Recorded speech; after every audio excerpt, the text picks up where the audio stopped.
one, and we couldn't do nothing about it. And that's it.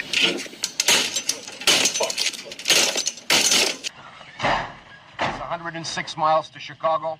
We got a full tank of gas, half a pack of cigarettes. It's dark, and we're wearing sunglasses. Hit it.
Every few years, we get a vote, but the laws that shape our lives are written every single day.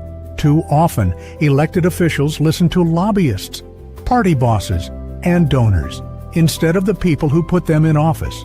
But what if your representative asked you how to vote? Before casting a vote in Congress or the legislature, they ask their constituents, and they follow the majority. Real representation, real accountability, real democracy, not once every few years, but every time a law is written.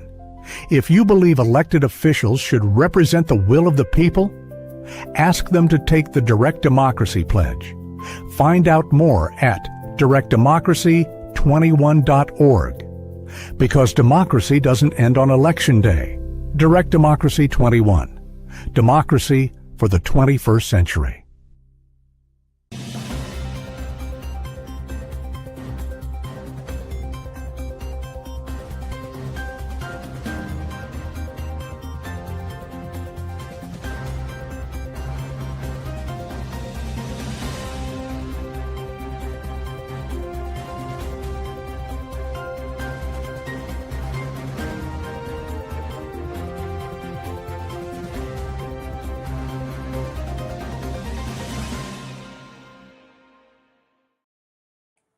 Hello and welcome, everybody, to our series, Interviews with the Candidates.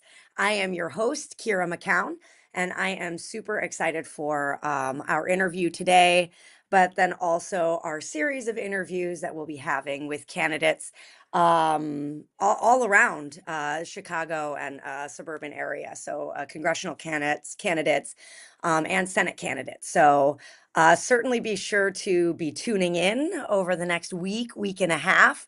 We'll be getting in as many as we can before our primary in the state of Illinois, which takes place on March 17th. Of course, there is already early voting in progress.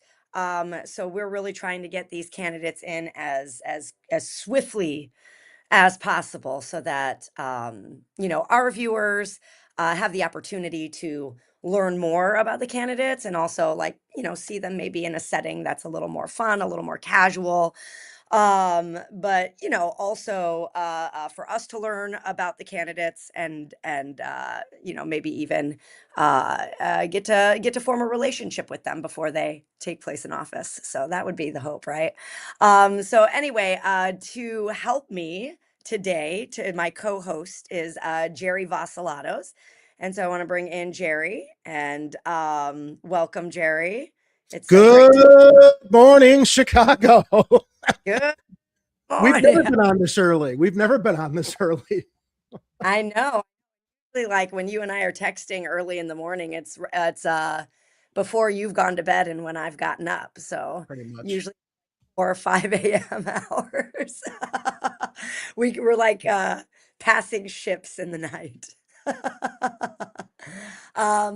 So Jerry and I, we were on air last night to just chit chat, introduce this series, and really just usher our way back into doing these sorts of on-air things again, right? Because it's been a while since we've been away. And the driver of that, no pun intended. Actually, that pun was totally intended. The driver of that was actually a house party turned Q&A for Anthony Driver Jr., who is running in the Illinois 7th District. And I'm pals with his campaign manager, and she asked, "Would you be willing to do a Q&A over Zoom?" And I was like, "Yeah, I can do that." And then that kind of sparked this idea, and I got a hold of Jerry.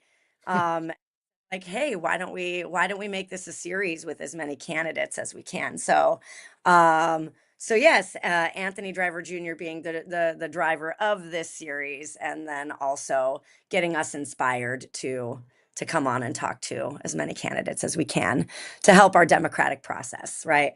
So Jerry, anything you want to say before we introduce Anthony? Well, first of all, I want to thank Kira as well as our other Chicago Corner colleague, Jose. We've got a very, very busy schedule over the next week and a half up through primary day. And I'm actually shocked we had as many candidates respond as they did. We're averaging anywhere from 2 to 1 interviews on weekdays through the primary through the 18th. We still have a couple more slots to fill up. Kira, I know it's challenging for you as well as it is for Jose, us juggling our schedules. We didn't expect to have as many people to talk to, but I think it's really going to be a great benefit to the community across Chicagoland and Illinois to, as you said, be able to get up and close with the candidates, talk with them on a pretty informal level, understand what their platforms are, what differentiates them from the other candidates. It's a very, very loaded primary season. We're covering primarily the 7th and 9th districts, and they are loaded with candidates because of vacancies. And we've also got an incredible new slate of challenges coming up nationally that our locally elected representatives to Congress are certainly going to have some ability to hopefully combat and address on behalf of constituents in their districts and all across Chicago and Illinois. So let me introduce our first candidate in the series, Mr. Anthony Driver Jr. Everybody, thank you for having me. I'm excited. And welcome, Anthony. Before we get started, I just have to do full disclosure, right? Because we try to be ethical here at Chicago Corner.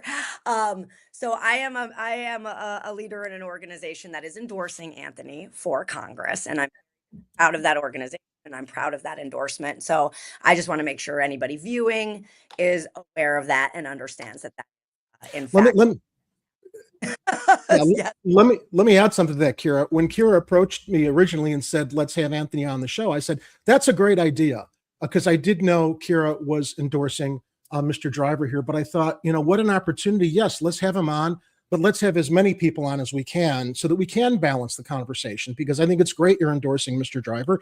I have no idea who I'm voting for yet, because I've been been a little bit withdrawn from the political process, just out of a lot of burnout, cynicism, and disgust. But I must say, we really do have, I think, a great slate of candidates in both districts, as well as running for Senate here in Illinois. So I'm looking forward to the opportunity to interact with everybody that comes on the program, hear what they have to say, and make a decision after that. And from what preliminary research I've done, it's going to be a tough decision because there are a lot of good candidates.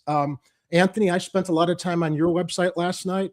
I spent a lot of time on Keena Collins's website last night, who we're interviewing later on this evening. Bushra Amawala. We've got a lot of really good, fine people that are throwing their hat in the ring. So I would only hope, too, whoever wins reaches out to the candidates that did not win and work with them, because a lot of you are aligned on a lot of the same issues, a lot of progressive issues that I think are very, very important right now to voters, not only in Illinois, but across the country, as we're seeing MAGA finally splinter and fracture. We just saw Dan Crenshaw lose, and I think the first primary nationally in Texas, Captain Eye Patch there, who's just like a comic book supervillain, along with most congressional representatives that are in MAGA's camp. So I'm going to pass it back to Kira. Thanks for allowing me to filibuster for a moment. Let's get this show on the road. That's what we do, right? And then another one, I have a 2.5-year-old that's going to interrupt me many times during this. So Jerry, you're going to have to pick up that Yes, baton. if that happens, I'll jump in. Yes, I want to jump on in because Anthony, you have a really impressive background and history. And so I want you, I would love for you to just come in and introduce yourself and let us know a little bit about your background, specifically as it pertains to like organizing politics and that sort of thing. Share as well. Yeah, absolutely. I'm very grateful to be on the show. So I want to thank you all for taking the time to talk to me. My politics is born out of lived experience. Also, you all can hear me pretty clearly, right? Yes, sir. Great. It's born out of lived experience. I'm not actually a person who enjoys politics, but it's born out of a necessity. I'm fourth-generation resident in the 7th District, and I have lost over 22 friends and family members to gun violence. And so although I had a very supportive family, the world around me was crumbling all the time. And that's why I knew that my time, my talent, my energy, my effort could not just be used to better myself, but to better that of my community. So since then, I've dedicated my life to not only eradicating and ending gun violence, but I'm working on issues that matter to working people. I'm a Howard graduate. Just so happens, not a coincidence that I'm in my Howard gear today. But I've been a labor organizer for the last 8 years of my life. I was the lead organizer on raising the minimum wage to $15 an hour, on passing the paid leave ordinance that guaranteed every worker at least 10 days paid leave. I helped to create the civilian oversight structure. As Oak Park has always had civilian oversight for the last 40, 50 years, we didn't have that in Chicago. And we created one of the most robust systems in the country. So very proud to have helped to lead that fight and then become president of that commission, where we've done some pretty groundbreaking things. We've made all police misconduct files under my presidency not only public, but we took it a step further. We made it searchable by name. So making something public, meaning you can FOIA or you can navigate some convoluted website, isn't helpful. We need you to be able to just type in Officer Anthony Driver and see what my record is, right? We've eliminated a gang database that had over 130,000 people on it. 90% of them were Black and brown men, 10 people over the age of 116 years old, and the youngest person on that database being 7 years old. And the number one agency that used that database outside of Chicago Police Department was Immigration and Customs Enforcement. They were using the CPD's data to target immigrant communities. And this was happening before this recent wave of terrorism from ICE and CBP. So I'm proud to say that the moment I was sworn in as president, I made a promise to the community that at our very next meeting, I'm going to eliminate that gang database. And that's exactly what we did. It doesn't exist today. And if it did, our city would have done the work of ICE and CBP for them. So those are some of the things that I'm very proud of. Again, I'm in this race because of lived experience. My mom didn't have access to adequate maternal health care, so she kept having miscarriages. And that's why I'm her only child. I know what it feels like to lead a union, the largest labor council in the Midwest, and take 13,000 nursing home workers out on strike to fight for dignity on the job during the middle of a pandemic. So trying to figure out on the go, how do you picket the boss and socially distance? This is pre-vaccines. And watching those folks take care of our most vulnerable, but then not be afforded the same health care that they were providing to the people who they were serving was eye-opening for me. And, it always kind of chokes me up talking about it, but we lost members. Our members were dying in nursing homes. And that's why I decided to get into this race. I moved to Wisconsin temporarily relocated to Wisconsin for the last 5 months of the last election. And I watched the Democratic Party ignore working people. And it frustrated me. And I was depressed for a while. Then I was sad, and then I got angry. And then I said, I'm going to channel this anger into something positive, hence the birth and genesis of this campaign. That's going to be a big challenge, Anthony. Quite frankly, as I mentioned earlier, one of the reasons I've been withdrawn from politics is, unfortunately, I just feel the Democratic Party has become totally useless. And I blame them for Trump's ascension because of the way that they limited choices in the presidential election. So it's certainly going to be a challenge for all candidates to figure out how to bring the Democrats that are left standing after this next primary season, as well as midterm, to start being effective, to start standing up to Trump, to stop being afraid literally this cabal that's taken over our government, this regime.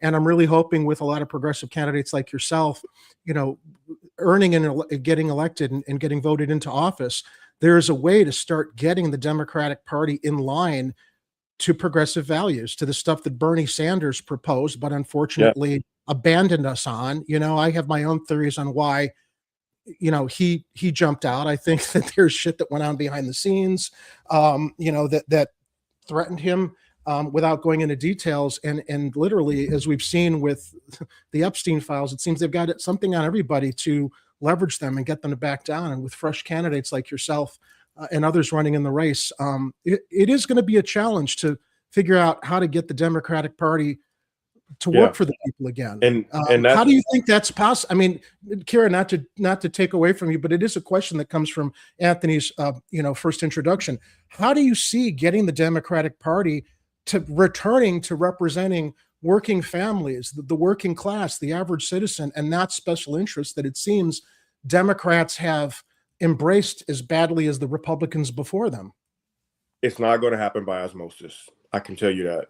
Change is not going to happen overnight, and it won't happen by osmosis. We have to force change. We don't. And what I will say about this moment particularly, because I sulked for a while after that Trump win. I uprooted my life, right? I don't want to make it like I did more than I did, but no, 5 months moving to another place, packing up my dog and not seeing my family, that meant a lot to me. And I was willing to put it all on the line to beat Trump. And so when he won, and I can point the finger at misogyny, I can point the finger at racism and a bunch of things, but I have to point the finger at my own party as well. As a Democrat, I reserve the right to criticize the party. We have to. And literally, after sitting in despair for a little while, the light bulb went off. This guy's going to do everything he said he was going to do. And he's doing it.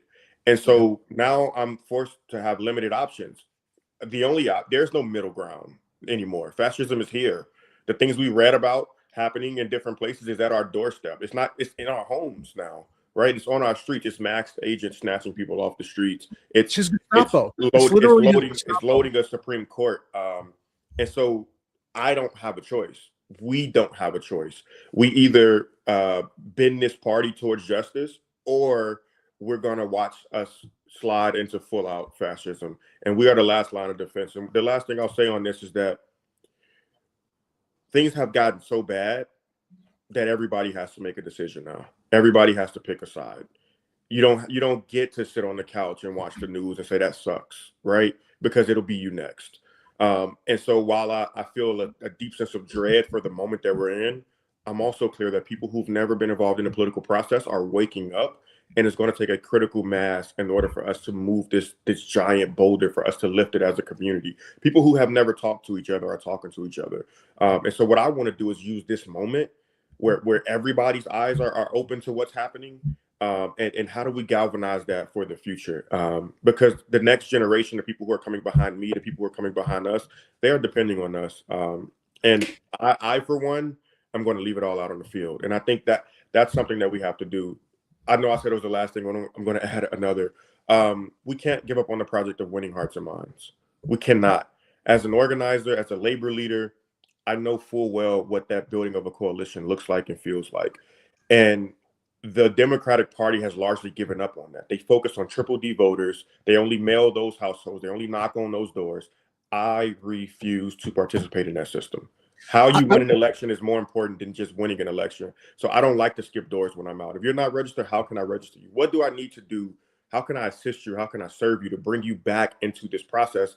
Because Jerry, we need you. And so I know you feel right now that, you're angry and pissed, but we need you. But that's why we're doing the series. That's why we're doing the series. And I would also say this is like the perfect storm moment also to see what unites us with conservatives, Republicans, not the extreme Christian white nationalists, right? But, as MAGA is splintering, there are so many Republicans that thought Trump was going to be bringing in Ronald Reagan conservatism that have left that party. And there are working Republicans, there are working conservatives. And I've seen a lot of, and I'm as left as they come, but I'm actually heartened by the fact, just a personal experience. I have a cousin who's very conservative, and we were always bucking horns. And, he finally like saw the light. I mean, as I saw the light with Democrats years ago, and have just, you know, been holding them accountable and just disgusted by how I feel they've abandoned their voters, the working class, the people that need representation. He's like a bigger Trump critic than I am now. And we are discovering what unites us and what brings us together as Americans, not what divides us as D's and R's and C's and L's, or you know, gender or sexuality, or this is us versus the Epstein class, us versus the elites, us being Democrats, Republicans, workers, Americans. And I'd rather see a revolution than a civil war. And we were always thinking, my God, we're seeing the country go towards a civil war. Now that, forgive my language, shit's hitting the fan, I'm reframing it as, well, you know, if voting doesn't work, and I hope it does, I'd rather, you know, see that this might bring on a revolution as opposed to a civil war, because these people in Washington on both sides have got to be held accountable. They have to be taken to task. And we're only going to do that if both sides unite and realize how screwed we've all been, because none of them are representing any of us. It's the two-party duopoly. It's the Harlem Globetrotters versus the Washington Generals. And I'm very, you know, heartened. Great analogy. Yeah, I'm heartened by candidates like yourself and all the others that are coming on the show that I've researched. It's like, okay, finally, like a new wave of progressives to jump in. Although, you know, we can't be all what's the word, too optimistic or too Pollyanna that it's going to be easy, because it's not. Yep, I agree, and it has to be okay to be angry. That's one thing this campaign has taught me, is that, you know, I don't need to be polished. I can show my emotion and frustration with what is happening in the world, and we can bring people in. A lesson that I learned from Wisconsin, from organizing there, I would knock on doors where there would be split households. There would be a couple that was split on who they were going to vote for. And I remember talking to one married couple in particular, and they had the same issue. They were both talking about affordability, except one just believed that Trump was going to keep his word and make their life easier by making things more affordable. And the other, and they were mad at the Democrats. I used to be a Democrat. I hate the Democrats. They said they were going to do this thing and they didn't. And the wife was talking about the exact same thing, but believing that the Democrats would help with this. My philosophy now, I fight issues. I don't fight people. Let's talk about affordability, right? Put the titles aside. How do we make life better for you? How do we make life more affordable? How do we get you universal health care? That's something everybody needs. The big ugly bill is mostly impacting Trump land, rural hospitals that went 80% for MAGA, right? Let's make sure we tell those stories. And we have to uplift the folks who are marginalized. We have to do a better job at telling narratives. We need to talk about, go ahead, sorry. No, and who would imagine we'd suddenly be in agreement with Marjorie Taylor Greene, who was personally affected on the healthcare issue. So it's like, that's an example of like, oh my God, there are other issues regarding her I can't stand, but I mean, here, it took healthcare to affect her and her family.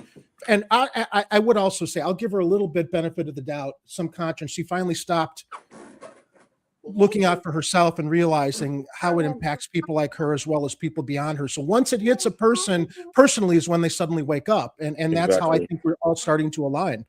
Exactly. Completely agree. Kira? I'm really curious, Anthony, I'm really curious about your road to becoming executive director of SEIU. I'm not really sure that path for you, and I would love to hear that. Wow, you're going to get me to say some things that I've never said before. So let's hear it. You heard it here first. Exclusive.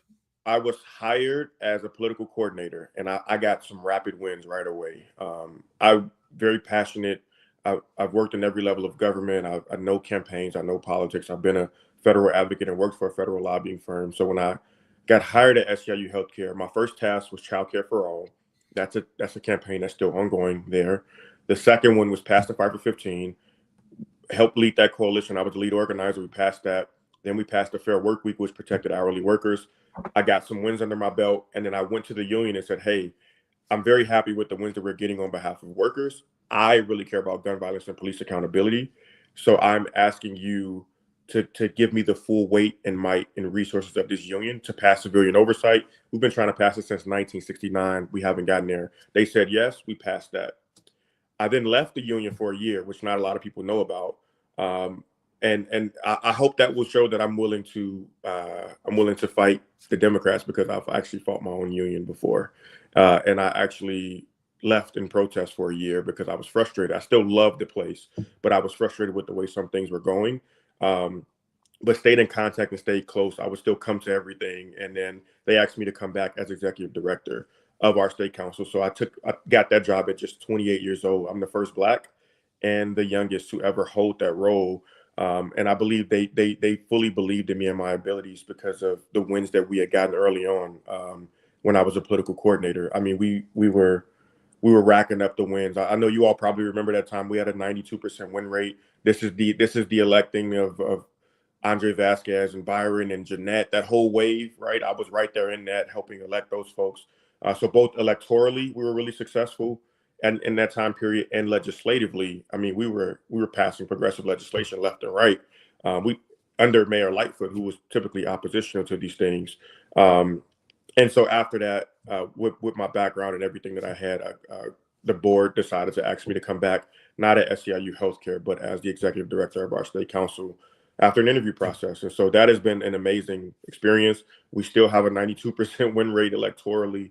It's the largest labor council in the Midwest. Now I get to represent workers across the spectrum: crossing guards, nurses, home care aides, the people who wash the windows downtown, you name it.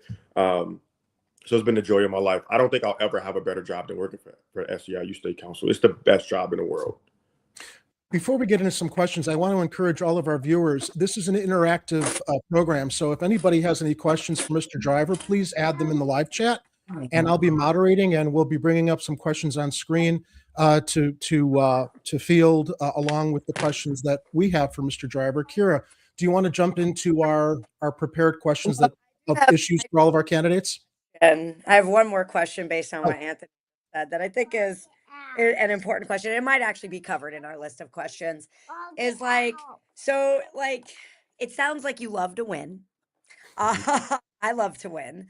And the Democrats have historically been the losing team. So how do we bring winning strategy to Washington? Like, what strategies of winning?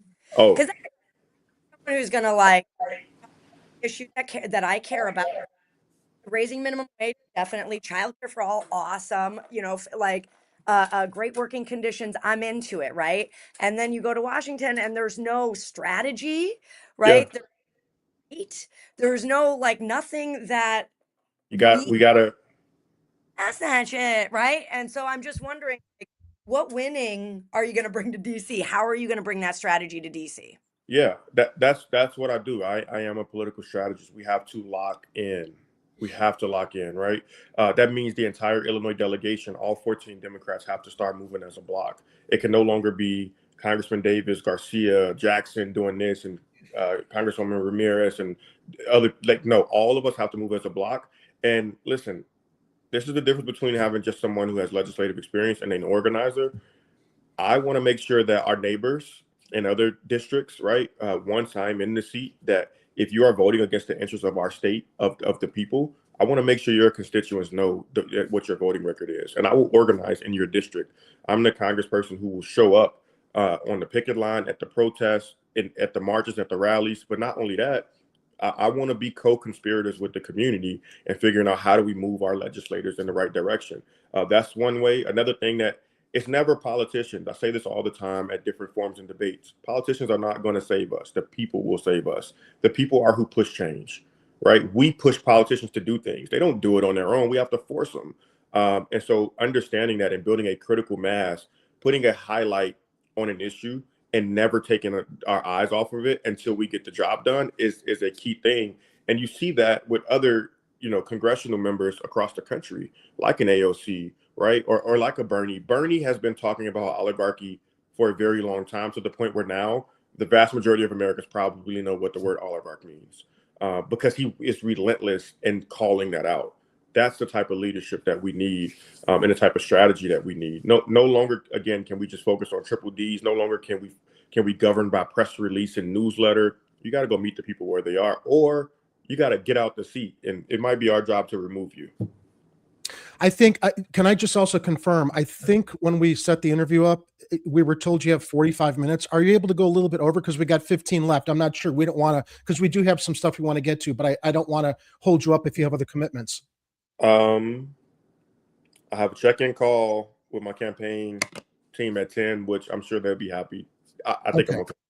Okay, I think, yeah, and if you have to go, let us know. I mean, Okay. we want to, but as I'm looking at we want to get to the issues too, which are very important. So, Yeah, absolutely. So, there are obviously many issues to cover, and some of them I think merge with each other a lot of ways. But let's go ahead and just kind of run down, the form of issues that I think that our viewers and people generally in America are concerned with. Healthcare and the need for healthcare reform. What are your thoughts on our present system, how we can affect change inside of our present system, and what could you do as a representative in our district to do? Yes, I'm a big proponent of Medicare for all, but I want to go further, right? An issue that has directly impacted me is Black maternal health because my mom is a Black woman. And again, I told the story numerous times. She did not have access to maternal health care. And so I think we have to be a little more specific with a bunch of different communities. I don't subscribe to the Democratic notion that a rising tide lifts all boats when some communities have been drowning. We have to pay specific attention to certain communities, and not just the Black community, but we like every community that needs some specific legislation to address their issues. We have to focus on that. So also, I'll say the first step, in my opinion, in my strategy brain, is not to push for Medicare for all. The first step is to ban healthcare insurance executives and people in that industry from donating to campaigns, and then we push for Medicare for all, or we do them both simultaneously. But we cannot forget the root cause of why we don't have this is because we have a monopoly of a couple different industries who own everything. The pharmaceutical industry is only like 3 or 4 large pharmaceutical industries, the insurance industry. Right now, I have friends who graduated from Howard with me who are in the financial sector.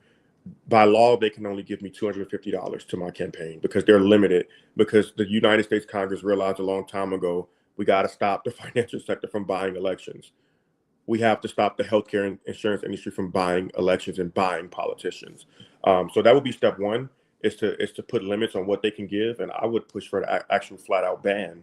And then step two is to push for Medicare for all, but make sure that we bring people in, make sure that we call out these different crises that are happening, make sure we include, information about lead in our water and environmentalism, and show how this all is one issue and not separate issues. And I think that's how we get to Medicare for all. That's the path, right? We got to stop the lobbyists and the funders first. So let me ask you this too, because we're always told we don't have the money, we don't have the money, we don't have the money. Well, we have the money to shovel into Israel, into We don't Ukraine. have the will. So yeah, no, absolutely, we need the will. But to that point, one of our questions, to follow up is, we're all for Medicare for all, but what are your ideas on how we can fund that without increasing the net burden on working class families? Because I see if there's a big pool, then everybody's covered, instead of, money going to insurance companies and you have a big premium and then suddenly you're still paying more money. I'm trying to people to realize when we talk about Medicare for all is that when you have everybody paying into that system and everybody's covered, the costs go down because the government, I'm on Medicare myself. I'm disabled. So I have Medicare and I know it works. And my deductibles are not that insane. So when I know that seniors, veterans, and disabled people are getting a quality of healthcare because the government, moderates what they're paying a fair rate to my doctors, anybody that's covering me. And they're saying, look, we'll pay you a fair rate. We're not going to pay you the exorbitant rates insurance companies are charging people, because we know what the fair cost for services while you make a profit, and our Medicare covered citizens get the service that they need. So when you talk about there being a will, perhaps the idea is to let people know, or really, really educate on the fact that we have the money and it's not going to be a burden to people to introduce Medicare for all, because when you've got everybody putting money into the pot, you don't have anybody when the private insurance companies that are moderating or controlling that. But can you speak a little bit to that idea of funding it without increasing the net burden? Yeah, listen, like, we have the money. There's no question about that. I'm angry at myself for forgetting if it's 7 or 17 audits that the Pentagon has failed. Yeah. What are we talking like? What are we Yeah. talking about? You know, not to you, but like to the public. What are we talking Sure. about? If you can fail 7 or 17, whatever the number is, audits in a row, if it's more than 2, if it's more than one, right? There's a lot of money there. Their ideas on where the money's going. We've all got our ideas on the defense projects that the money's going into while they tell the rest of us they're broke. But yeah, I'm sorry, go ahead. Correct. And I mean, this stat's a little outdated as well, but the United States has 19 aircraft carriers, right? The cost of one of those aircraft carriers can put every single person who's in school right now in college for free, right? It is a matter of political will. We saw during the pandemic, when we were in an emergency situation, how the government was able to produce money. We saw in 2008 when during the financial crash, how the money that they used to bail out these large corporations and banks, there shouldn't have been, if there's no money for healthcare, there shouldn't have been money there anyway for those large corporations as well. It is absolutely a matter of political will. This is the wealthiest country in the world. We're the only industrialized Western country in the world that doesn't offer this. My best friend lives in the Netherlands now. He lives in Rotterdam, near an hour away from Amsterdam. He's been there 7 years. He can't fathom going into a hospital. He's gotten a master's degree for free. And he is a United States citizen. He is not a citizen of the Netherlands. He's gotten a master's degree for free. He can't fathom the idea of going into a hospital and having to pull out a payment form. People are in their worst moments when they're struggling with their health, have to make a decision based on what they can afford. The government is deciding the government and insurance executives are deciding who can afford to live. They're the death panel. Remember when we used to hear about the death panel years ago? Yeah. Who can afford to be healthy? And many times that's now determined by your zip code. And so, like, what I would say is we can't afford not to do this. We're paying it anyway. People who are going into emergency rooms when they don't have insurance because they didn't have the insurance to see a primary care physician, right? We're paying for it on the back end. This country cannot afford to keep the current system that we have. Not only are we losing lives and productivity in our workforce, but we're also paying for it anyway because people are still going to hospitals and needing services, and the government has to pay for it regardless. Well, and briefly, it's a lot more expensive on the back end. Yeah, but you mentioned education in that other country. It's like the less education people in the United States have, the less educated they are as voters. That's why there's no push to like make education affordable, or or get more people into school so they can learn who to vote against and what really affects them. Kira. Agreed. Yeah, we have a question from Jose in the chat asking, with the House voting down the War Powers resolution, is there a concern legislative positions are just not going to help stop fascism? And how do we use these seats to mobilize people toward equity? Yeah, I don't know if I do have that concern. My focus right now is we have elections across the country coming up. Let's get to that majority, right, and see what we can do with that majority. But I am clear. I said this earlier in the show. Politicians aren't going to save us. The people will. Politicians get forced to do things by the people. So that is one of my biggest focuses is forcing. We have to force the government to do things, right? I come from a people who weren't allowed to vote. My grandmother is going to vote for me if she hasn't already. She remembers a time where she could not vote. They had to force the government to allow her to vote. No one gave her anything. They had to fight for that. So, one of my good friends, Frank Chapman, always says, we don't get everything we fight for, but we fight for everything that we get. And our goal now is for each of us, Jerry, Kira, myself, we have to run our leg of the race, and we have to challenge others to do the same thing. So there's going to be an electoral strategy. There's going to be an activist strategy. There's going to be some people who are going to have to fund the movement. There's going to be some people who have to provide cover and strategy. Like, it's everything working together to move us in a better direction. And legislatively, it's always been the same formula: courage on the inside, cover on the outside. That's it. That's all, right? Your legislators go in and they have the courage to do what's right. But on the outside, there's people out there organizing, creating a mass movement so that the government knows that this is what the people want. Let's jump into ICE, Kira. Yeah, I was going to say, so like, we're we're pretty cynical over here at Chicago Corner, and we believe that sometimes problems are kept in place just so people can like raise money off of it and run on it. And I believe, Oh, yes, you're right. You're so right. So what? Your voice is dropping out, Kira. I think it's your headphones. Oh, yeah. Yeah, we're not hearing you. Can you ask the question, Jerry? So, yeah. So, so Kira, while you figure that out, so what our question is, what specific, we're talking about immigration and ICE. What specific legislative reforms would you pursue regarding immigration enforcement and ICE? And that's also going to follow up with immigration reform and a fair path to citizenship. So we're not shipping people out, but figuring out an easier way so that they can become citizens and Americans. Yeah. So I think we are in a social contract with our government, right? I know right now if I leave outside and I go have 4 drinks, I go pour a drink from my bar right now, and I go and get in the car, right? I will likely be pulled over and I will be held accountable. Or if I hit someone, I will go to prison. Or if I run a light, I will get a ticket. That's the contract the construct and the contract that I operate in.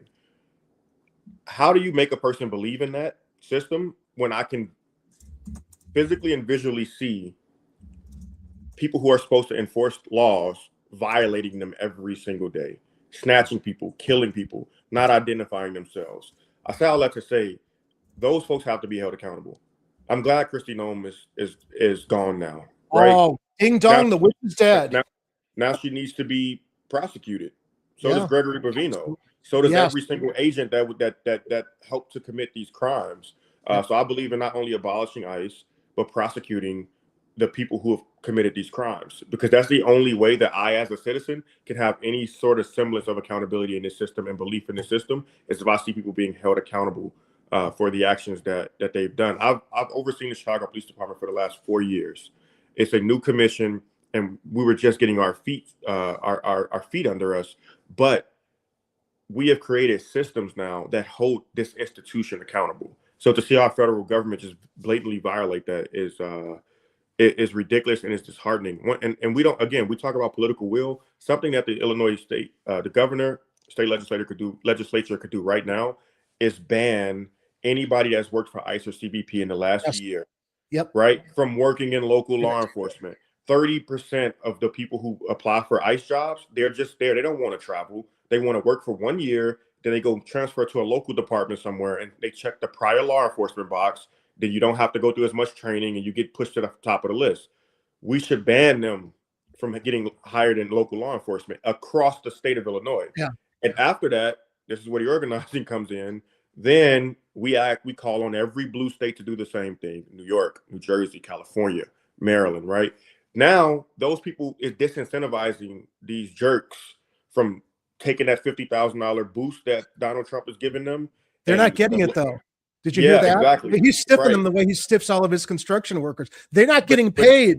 That's the beauty of it. They're getting think about what it would do if every blue state said, because we can't adequately background check you, we can't certify you in law enforcement in our state, because we don't know if you committed crimes because you had a mask on and you had no identifiable markers, right? Makes sense. Now, those people post-employment, when the Democrats do take the House and defund ICE, there's going to be a lot of laid off officers who are going to need employment. Well, these states have already said you can't work in these states.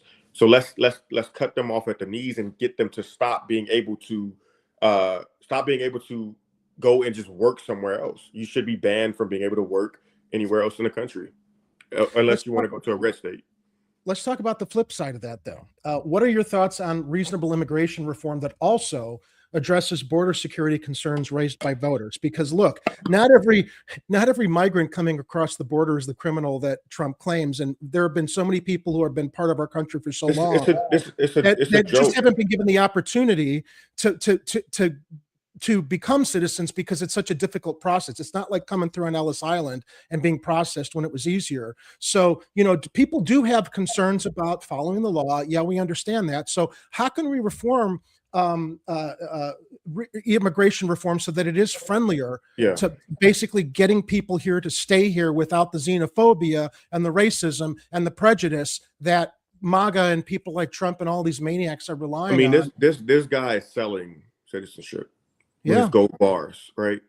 They're like, come on, we have to make sure we never let voters forget that. If you have enough money, you can easily become a citizen because you can buy a gold bar from Trump, and he will literally sell you citizenship. This is about the wealthy and elite getting preference. Or their wives support, coming in on Einstein visas. I support a one-time amnesty, right? I support expedited pathways to citizenship, and not just a pathway to citizenship, but multiple pathways to citizenship, and it needs to happen quickly. This is not something that we have years to drag on. Like we have immigrants in our country, migrants in our country who are paying taxes into a system that they will never benefit from. There's this misconception that they don't pay taxes. No, they all pay taxes. They pay into the system, but they don't actually get the benefits from. So it's actually us who's benefiting from their labor. So I support amnesty. I support expedited pathways to citizenship, and I support a humane and dignified process for anybody else who is seeking to come into the country.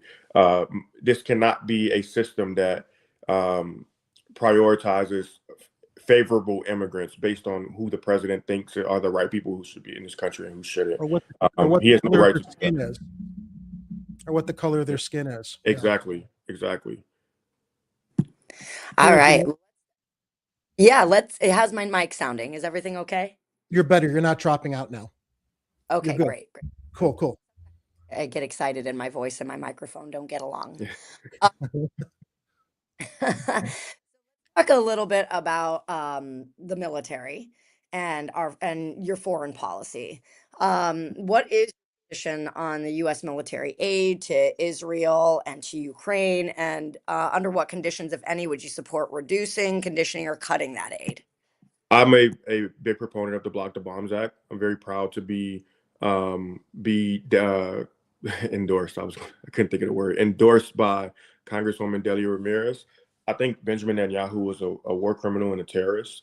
I don't think there exists a number that is acceptable for civilian casualties. I don't believe in that at all. I think what Hamas did on October 7th was a travesty and should be called out.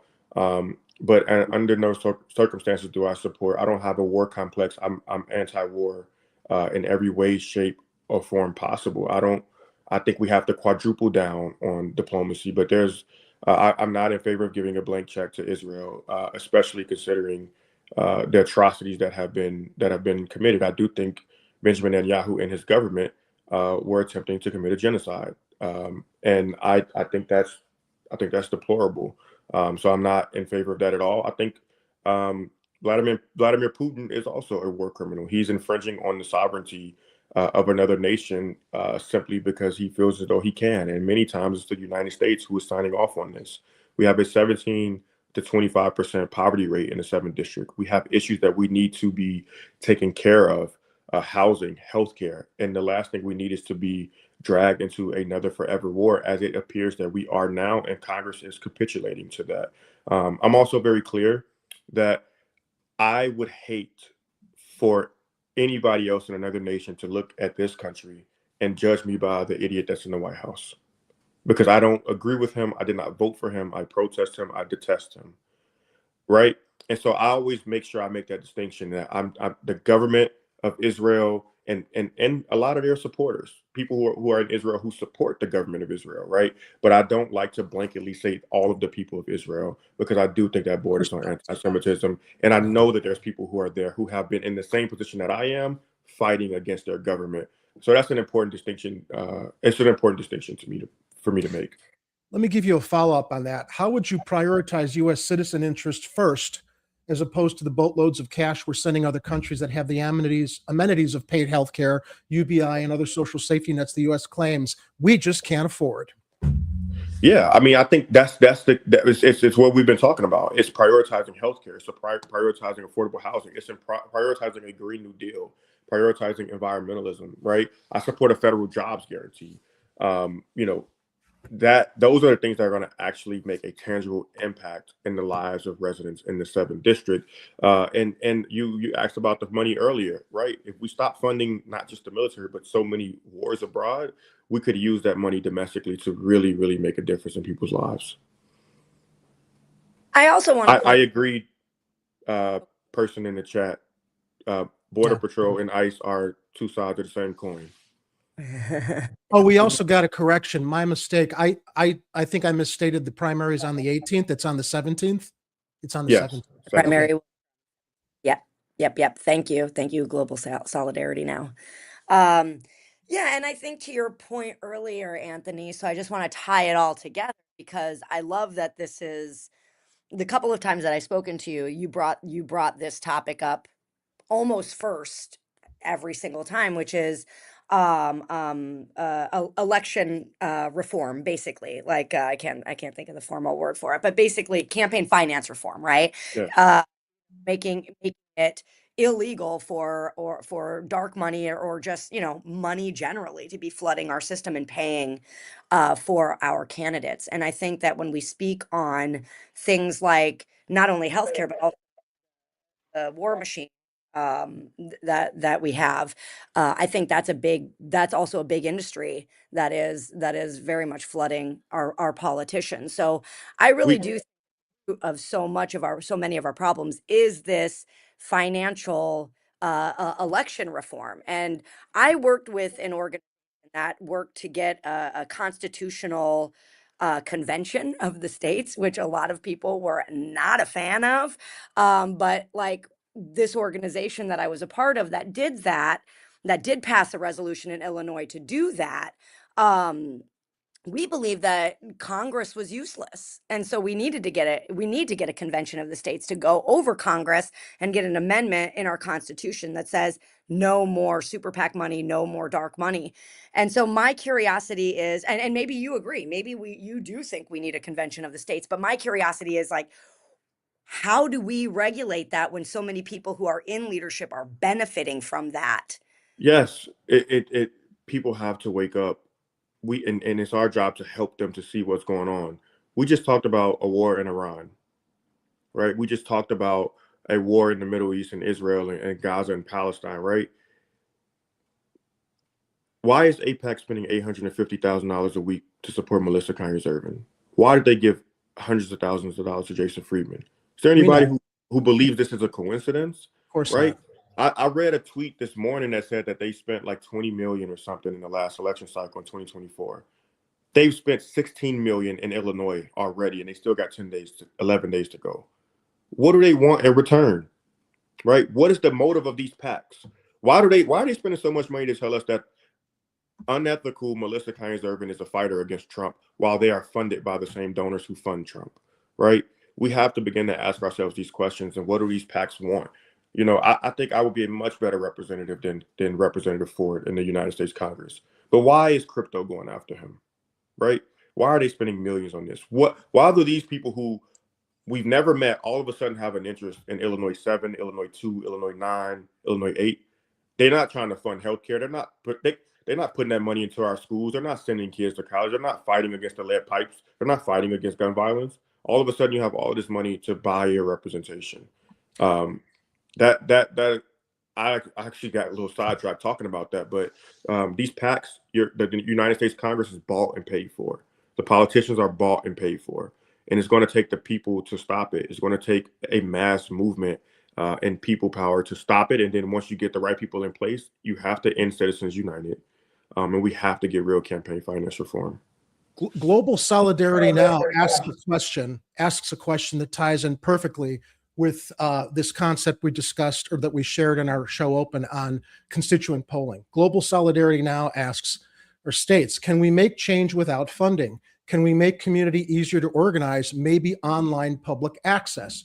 And as we come to the final minutes of our program, I once again want to share the video that opened our show and talk about this idea, because I think it does address what you're talking about: organizing, coming together, figuring out a way to get the PACs out and get our elected representatives more accountable to voters. Let me bring this back up. We're going to run it really quickly. We're all going to be off screen for a moment, but we'll be back. Every few years, we get a vote, but the laws that shape our lives are written every single day. Too often, elected officials listen to lobbyists, party bosses, and donors instead of the people who put them in office. But what if your representative asked you how to vote? Before casting a vote in Congress or the legislature, they ask their constituents, and they follow the majority. Real representation, real accountability, real democracy, not once every few years, but every time a law is written. If you believe elected officials should represent the will of the people, ask them to take the Direct Democracy Pledge. Find out more at directdemocracy21.org. Because democracy doesn't end on Election Day. Direct Democracy 21. Democracy for the 21st century. So this is a concept that's proposed by one of our supporters and one of our loyal viewers. Whoop, sorry, what happened here? I just lost our how do I bring everybody back up? Give me a second here. It's just me now. So Just you. Where are we all? Okay, so boy. All right, well let's do it this way. Okay, so here that's the concept. So before we close, we introduced viewers and candidates to a proposal one of our patrons has conceived. The idea is simple. While we live in a representative democracy, modern technology now allows elected officials to conduct structured, secure polling of their constituents, from our local legislative representatives and executives to members of Congress and the president as well. This pledge encourages our lawmakers at all levels of government to use transparent district-wide polling tools, and in this age, electronic, through the web, through apps, to keep constituents informed, increase accountability, and reduce the influence of party leadership and corporate lobbyists. So we're asking candidates, would you commit? I guess it's a big commitment since you're just learning about it, but the idea of exploring or implementing a system of structured constituent polling, if elected, as presented in our friend of the show, Dominick Palella's website, yes. Direct Democracy 21. This would require them to truly understand the impact of legislation decisions affecting the lives of their constituents, allowing them to vote after they're elected on whether the legislation should be passed or rejected by representatives, because they know before the vote what their constituents want. Not just we vote officials in and then they do what they want. It's like this polling system is immediate. Yeah. So I would support that completely. All right, we're going to have to send that link to you, and so it's on your agenda of things to look at as you go into the selection cycle and see where things fare at the end there. Yeah, absolutely. I mean, that's something that we do now internally with our union. Before we support something, we poll our membership and we see where they are on it. And sometimes, I'll give you an example, civilian oversight, it wasn't very popular at first. And then we started going to membership meetings, and we would table, we talked to our members. And then after a year, we polled again, and it was 83% popular.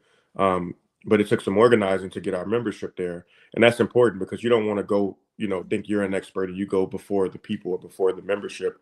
They're the people who should be leading you and telling you what to do. So absolutely. It's an ongoing process, especially after people are voted into office. I just think it's a fantastic proposal that Dominick came up with, and we're really trying to lead by sharing it with all of our candidates, as well as trying to get it in front of elected representatives, because in this information age and tech age and using your apps on your phones and the internet, it's not that hard to implement. It shouldn't be that hard to implement, to have a real-time opportunity for our leaders, our elected representatives, say, hey, this is coming up for vote. How do you all feel about it? And through their websites or through their apps, find out what the majority of constituents in your district, in your region want, so that you're completely in sync with what the majority interests are before you place the vote, not just the majority that put the person in office. So I know you've got to go, because you've got I think you said you've got a call in, and we're almost in an hour. Anything else you want to add before we adjourn? I would just add that I'm a very pro-democracy person. Very proud that we have 13 people on the ballot here. I would just make the case that I do believe we are the campaign and the coalition that can win. Our campaign's been endorsed by over 40 elected officials, 7 different labor unions, the Congressional Progressive Caucus, the Sierra Club, the Sunrise Movement, real champions of the progressive movement. The chief sponsor of Medicare for All is supporting our campaign. And I don't say that just to brag about how many people are supporting the campaign, but I say that to say we could end up with worst options as progressives try to figure out who is the most progressive that can represent the interests of the district. And so I think that we are building that movement. We have over 500 volunteers now over 2,000 individual grassroots donors. That is who is powering this campaign. I would ask voters to look into our background and see who has a proven track record. When I tell you I'll stand up to ICE, you can fact check me because I've already stood up to the FOP. When I tell you that I will stand for environmentalism, you can fact check me because I've already put referendums on the ballot to remove lead pipes. So I would just ask voters to be informed and to continue to fight fascism with everything that we got. And what a real treat to have punch you here. 38. Kira. Yeah, thank you. And thank you so much, Anthony, for swinging in and chatting with us. We really appreciate it. Thank you. I appreciate it. All right, Sure. everybody, we are going to finish the program now. Once again, Anthony, thank you so much for joining us today. Kira, great interview. And Thank you, Jerry. more to come tonight. We've got Akina Yep. Collins joining us this evening. And we will see you at 7 o'clock. Jose Requena will be joining me for that interview. And until then, everybody, as we always say here in Chicago, stay safe, watch out for each other, be vigilant. And if it's happening on the streets, what happens, Kira? You'll hear about it. It's happening on Chicago Corner. You got it, babe. All right. Thanks, everybody. See you later tonight. Bye, y'all. Fuck this noise, man.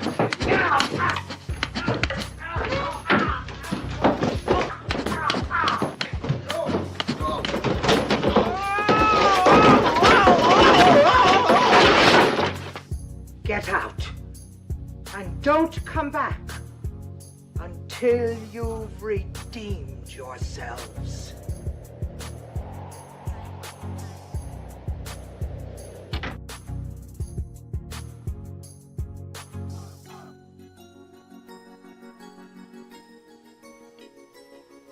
You're still here?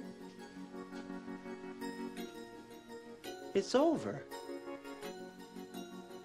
Go home.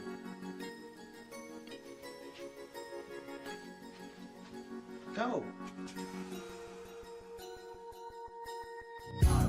The views and opinions expressed in this program are those of the speakers and do not necessarily reflect the views or positions of any entities they represent. If you would like to be a guest on Chicago Corner, please email our host, Jerry, at chicagocorner.tv.